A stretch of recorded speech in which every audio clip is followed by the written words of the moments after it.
Police वाले मेरे को जबरदस्ती पकड़ के जीप में बिठा रहे थे, क्या आप चलिए, मीडिया से मिलने नहीं दे रहे थे। मैं छात्र संघ अध्यक्ष कोई ऐसे मेरे को खींच के थोड़ी लेके जा सकता है। किसान आंदोलन में जो शहीद हुए थे, किसान परिवारों के शहीद, उन लोगों के नाम में ये जीत करना चाहता हूँ और ये समस्त छात्र शक्ति की जीत है। आपके तो पिताजी सरकार में मंत्री है, मेरे पिताजी मास्टर है, मैंने मास्टर का बेटा धांधली करवा सकता है, मंत्री की बेटी धांधली देख सकती है क्या?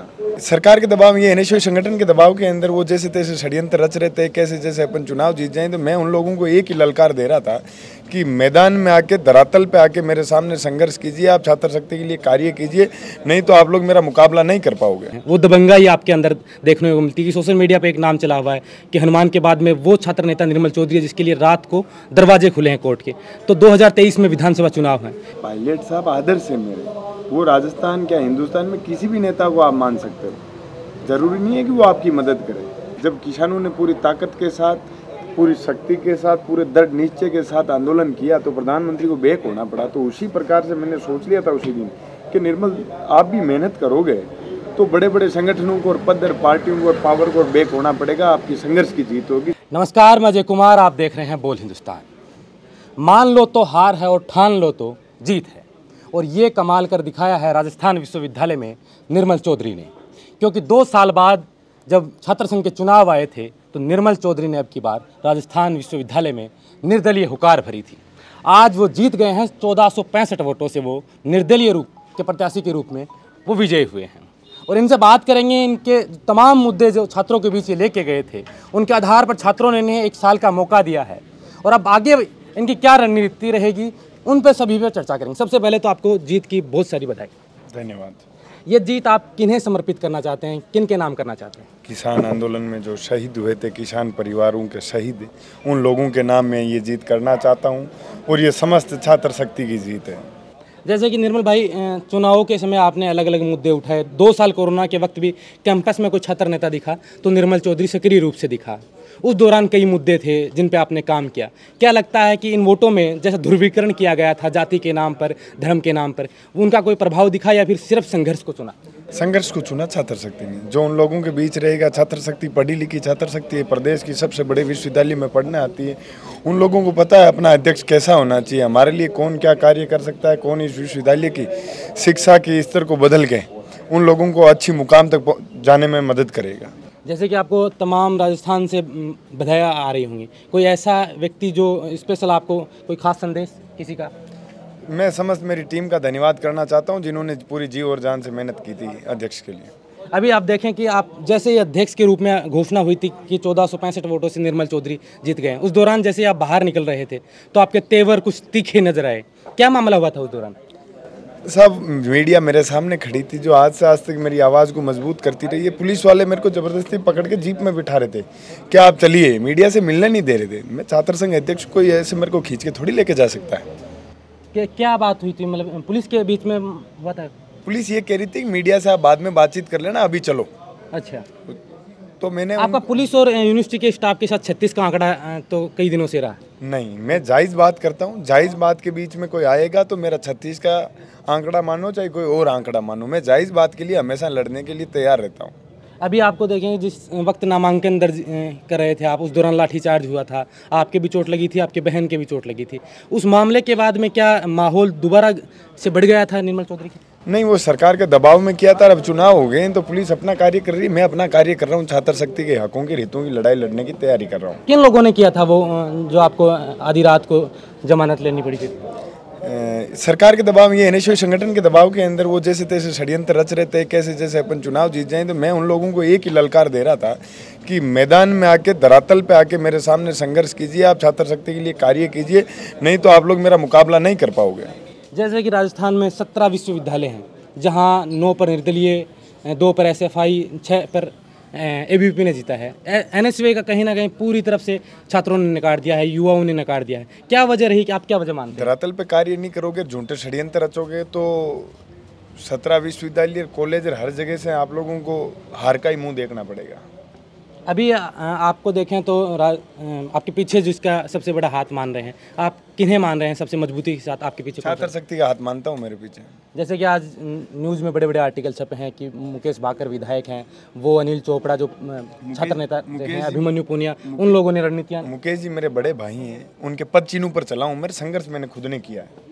अच्छा, अभी लोग ये भी कयास लगा रहे हैं कि निर्मल अभी निर्दलीय के तौर पर तो चुनाव जीत गए हैं, लेकिन आगे किस और अपनी राजनीति लेके जाएंगे? क्या एनएसयू में जाएंगे, एबीपी में? मैं अभी राजनीति की सोचता ही नहीं, मैं तो छात्र शक्ति का अच्छा सेवक बनना चाहता हूँ। पहले वो बनूंगा, उसके बाद आगे भविष्य में सोचूंगा क्या करना है क्या नहीं करना है। क्योंकि आप देखें तो उस जिले से आते हैं जहाँ पे कुछ वर्षों पहले हनुमान बेनीवाल ने ऐसा किया था और आज उन्होंने अपनी पार्टी बनाई है, सांसद हैं, विधायक उनकी पार्टी से। तो आप भी उसी जिले से आते हैं, वो दबंगाई आपके अंदर देखने को मिलती है। कि सोशल मीडिया पे एक नाम चला हुआ है कि हनुमान के बाद में वो छात्र नेता निर्मल चौधरी है जिसके लिए रात को दरवाजे खुले हैं कोर्ट के। तो 2023 में विधानसभा चुनाव है, क्या आप उनकी? नहीं, मैं सिर्फ छात्र शक्ति की सेवा करूंगा। अभी ना तो कोई विधानसभा में जाने की सोच रहा हूँ, ना कहीं संसद में जाने की सोच रहा हूँ। मैं जो छात्र शक्ति ने मेरे ऊपर भरोसा दिखाया है, उनके भरोसे पे, उनकी उम्मीदों पे खरा उतरूंगा पहले। अभी कुछ लोग कह रहे हैं कि एनएसवाई के को लेकर आप कट्टर थे, मतलब एनएसवाई के खिलाफ आप प्रदर्शन कर रहे थे क्योंकि टक्कर आप ही की थी। मैंने एनएसवाई वगैरह किसी के खिलाफ नहीं किया, मैंने हमेशा प्रशासन के खिलाफ प्रदर्शन किए हैं। उनके छात्र शक्ति की लड़ाई लड़ने के लिए मैंने प्रदर्शन किए। मैं एनएसवाई के खिलाफ क्या करूँगा, क्यों करूँगा प्रदर्शन? उनके पास ऐसी कोई क्षमता ही नहीं है कि मैं उनके खिलाफ प्रदर्शन करूँ। लेकिन कांग्रेस के सचिन पायलट के प्रति तो आपका सॉफ्ट कॉर्नर है। पायलट साहब आदर्श है मेरे, वो राजस्थान क्या हिंदुस्तान में किसी भी नेता को आप मान सकते हो, जरूरी नहीं है कि वो आपकी मदद करे। अभी अपन देखें तो इन चुनावों में जो धनबल और बाहुबल का प्रयोग हुआ था काफ़ी स्तर पर, जातिवाद जो अपने उच्च स्तर पर था। हमने कल बोल हिंदुस्तान पर एक पूर्व छात्र नेता का इंटरव्यू भी किया था, उन्होंने स्वीकारा था बोल हिंदुस्तान पे कि मंत्री जी ने मैनेजमेंट के लिए 10 लाख रुपए दिए थे। तो आप इन चुनावों में, क्योंकि लिंगदो कमेटी के अनुसार तो 5,000 रुपये आप खर्च कर सकते हैं, तो इस तरह मैं हमेशा लिंगदो कमेटी के अनुसार, उनके नियमों के अनुसार ही चला हूँ। आपने कभी कैंपस के अंदर मेरे बैनर पोस्टर देखे तो बता सकते हो, मेरे तो पूरे 5,000 रुपये भी खर्च नहीं हुए। तो उन लोगों को क्या कहें? एक तरह मंत्री का सबसे बड़ा पावर था उनके पीछे और 10 लाख रुपए की बात उन्होंने ऑन कैमरा स्वीकार की। पद और पावर की ताकत आपने देख ली ना धरातल पे। छात्र शक्ति ने कितने वोटों से आशीर्वाद दिया मेरे को। धरातल पे रह के जो कार्य करेगा उसको ना तो धन बल की, ना बाहुबल की, ना कोई पावर, ना कोई पार्टियों की जरूरत पड़ती है। जो संघर्ष करेगा छात्र शक्ति उसका मान सम्मान करेगी। क्योंकि आपने जब भी चुनाव जीता था, जीतते ही आपने ये कहा था कि यहाँ विश्वविद्यालय की जो भी समस्याएं होंगी उन पर मैं प्रमुखता से अपनी बात रखूंगा। तो जो धनबल का जो प्रयोग हुआ है, क्या आप यूनिवर्सिटी के साथ मिलकर इसके ऊपर कोई ऐसी कानूनी कार्रवाई करने की कोशिश करेंगे? नहीं, क्योंकि चुनाव के अंदर, क्योंकि 2023 में फिर मैं सिर्फ छात्र शक्ति के भविष्य के लिए काम करूंगा कि उनको कैसे शिक्षा का फायदा मिले, कैसे रहने करने का फायदा मिले, कैसे इस विश्वविद्यालय के भविष्य में सुधार हो। तो फिर इन धनबल और बाहुबल को आप कैसे जवाब दे पाएंगे? जब संघर्ष जीतेगा तो धनबल बाहुबल अपना आप ही खत्म हो जाएगा। अब आप जो तमाम मुद्दे लेकर छात्रों के बीच जा रहे थे, अब प्रमुखता से आपका कौन सा मुद्दा होगा जो मैं सबसे पहले तो नई लाइब्रेरी को खुलवाऊंगा, छात्र शक्ति को उसका फायदा मिले, पढ़ाई लिखाई करे। उसके अंदर राजस्थान की सबसे बड़ी डिजिटल लाइब्रेरी है। सड़कों का नव निर्माण कराऊंगा, भवनों का नव निर्माण कराऊंगा और हॉस्टलों के अंदर खाने पीने की व्यवस्था के अंदर सुधार करवाऊंगा। ये आपको ये जो इतनी दबंगता से ये प्रेरणा कहाँ से मिली? क्योंकि आपने ये कहा था, मीडिया में भी चर्चाओं में चला था कि निर्मल चौधरी ये कह रहा है कि मैं मेरी जीत जो 700 किसान जो किसान आंदोलन में शहीद हुए थे उनके नाम करना चाहता हूँ। तो ये प्रेरणा छात्र शक्ति के लिए काम करने की प्रेरणा आपको कहाँ से मिली? जब किसान आंदोलन कर रहे थे तो लोगों को यूँ लग रहा था कि प्रधानमंत्री थोड़ी बैठ जाएंगे। जब किसानों ने पूरी ताकत के साथ, पूरी शक्ति के साथ, पूरे दृढ़ निश्चय के साथ आंदोलन किया तो प्रधानमंत्री को बैक होना पड़ा। तो उसी प्रकार से मैंने सोच लिया था उसी दिन कि निर्मल आप भी मेहनत करोगे तो बड़े बड़े संगठनों को और पद और पार्टियों को और पावर को बैक होना पड़ेगा। आपकी संघर्ष की जीत होगी। संघर्ष हमेशा आगे रहता है, इससे बड़ी कोई चीज़ नहीं होती।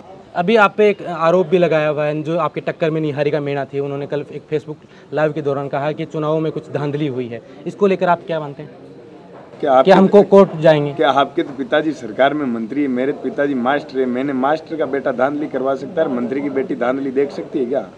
तो ये क्या कहेंगे इस आरोप के ऊपर? आप क्या लगता है? ऐसे आरोप हर हारने वाला व्यक्ति यही आरोप लगाता है। उन लोगों को मेरा एक ही संदेश है, जीवन में आगे राजनीति करनी है तो धरातल पर रह के लोगों के बीच में संघर्ष कीजिए। बिल्कुल। अब आप 1 साल के लिए राजस्थान विश्वविद्यालय के अध्यक्ष के तौर पर हैं।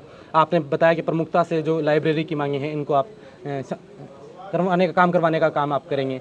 आप उन नौजवानों को जो छात्र संघ चुनावों में सक्रिय थे, भाग लिया इन्होंने, उनके लिए आप क्या संदेश देना चाहेंगे? उनके लिए एक ही संदेश दूंगा, उनके लिए मेरे द्वार 24 घंटे खुले, कभी भी कोई भी समस्या हो मेरे पास एनी टाइम आओ, मैं आप लोगों के हाजिर हूँ, आप लोगों के साथ मिलकर आपकी आवाज़ को बुलंद करूँगा और मजबूत करूँगा। बिल्कुल, आपने बोल हिंदुस्तान को समय दिया, इसके लिए धन्यवाद। ये थे राजस्थान विश्वविद्यालय के निर्दलीय छात्र संघ अध्यक्ष जो 1465 वोटों से अब की बार विजय हुए हैं। 2 साल बाद छात्र संघ चुनाव हुए हैं और इन्होंने प्रमुखता से अपनी मांगें बताई कि आने वाले समय में लाइब्रेरी जैसी जो प्रमुख मांगें हैं, जो छात्रों के हित की मांगें हैं, उनको ये सबसे पहले काम करने की कोशिश करेंगे। और जो आरोपों की बात हो रही है सोशल मीडिया पर, जो धांधली की बात हो रही है, उन्होंने सिरे से नकारते हुए कहा कि हर हारने वाला छात्र नेता यही आरोप लगाता है। बहरहाल इस वीडियो में मुझे दीजिए इजाज़त। आप देख रहे थे बोल हिंदुस्तान, मैं अजय कुमार, नमस्कार।